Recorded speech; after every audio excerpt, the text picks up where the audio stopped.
मेरे प्यारे भक्तजनों, आज हम लक्ष्मी माता की कहानी सुनेंगे। लक्ष्मी माता की कृपा आप पर और आपके परिवार पर सदैव बनी रहे।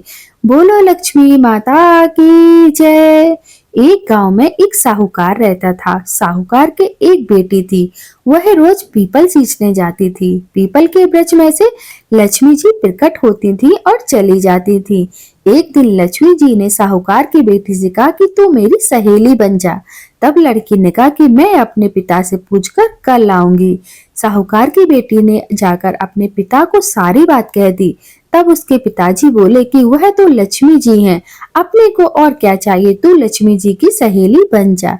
दूसरे दिन वह लड़की फिर गई। तब लक्ष्मी जी पीपल के पेड़ से निकल कर आई और कहा सहेली बन जा। तो लड़की ने कहा बन जाऊंगी और दोनों सहेलियां बन गई।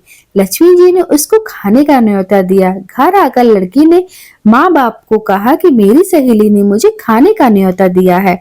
तब बाप ने कहा कि सहेली के जीमने जाइयो पर घर को संभाल कर आना।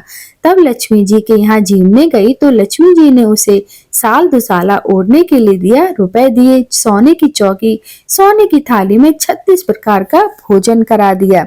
झीम कर जब वह जाने लगी तो लक्ष्मी जी ने पल्ला पकड़ लिया और कहा कि मैं भी तेरे घर जीमने आऊंगी। तो उसने कहा हाँ आ जाइयो। वह घर आकर चुपचाप बैठ गई। तब बाप ने पूछा बेटी सहेली के यहाँ झीम कर आ गई तो फिर तू उदास क्यों बैठी है? तो उसने कहा पिताजी मेरे को लक्ष्मी जी ने इतना दिया है, अनेक प्रकार के भोजन कराए, परंतु मैं कैसे जिमाऊंगी? अपने घर में तो कुछ भी नहीं है। तब उसके पिता ने कहा कि गोबर मिट्टी से चौका लगाकर घर की सफाई कर ले। 4 मुख वाला दिया जलाकर लक्ष्मी जी का नाम लेकर रसोई में बैठ जाना। लड़की सफाई करके लड्डू लेकर बैठ गई। उसी समय एक रानी नहा रही थी। उसका नौलका हार चील उठा ले गई और उसके घर वह नौलका हार डाल गई और उसका लड्डू ले गई। बाद में वह हार को तोड़कर बाजार में गई और सामान लाने लगी तो सुनार ने पूछा कि क्या चाहिए? तब उसने कहा कि सोने की चौकी, सोने का थाल, साल दुसाला दे दो, मोहर दे, सामग्री दो, 36 प्रकार के भोजन हो जाए, इतना सामान दे दो। सारी चीजें लेकर वह तैयार करी और रसोई बनाई। तब गणेश जी ने कहा कि लक्ष्मी जी को बुलाओ। आगे आगे गणेश जी और पीछे पीछे लक्ष्मी जी आई। उसने फिर चौकी डाल दी और कहा सहेली चौकी पर बैठ जा। तब लक्ष्मी जी ने कहा सहेली चौकी पर तो राजा रानी के भी नहीं बैठी, किसी के भी नहीं बैठी। तो उसने कहा कि मेरे यहाँ तो बैठना पड़ेगा।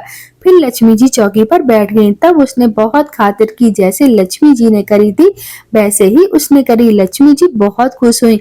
घर में खूब रुपया एवं लक्ष्मी हो गई। साहूकार की बेटी ने कहा मैं अभी आ रही हूँ, तुम यहीं बैठी रहना। और वह चली गई। लक्ष्मी जी गई नहीं और चौकी पर बैठी रही। उसको बहुत धन दौलत दी। हे लक्ष्मी जी, जैसा तुमने साहूकार की बेटी को दिया वैसा सबको देना। कहते सुनते हुंकारा भरते अपने सारे परिवार को दियो। पीहर में देना, ससुराल में देना, बेटे पोते को देना। हे लक्ष्मी माता, सबका कष्ट दूर करना, दरिद्रता दूर करना और सबकी मनोकामना पूर्ण करना। बोलो लक्ष्मी माता की जय। बोलो गणेश भगवान की जय।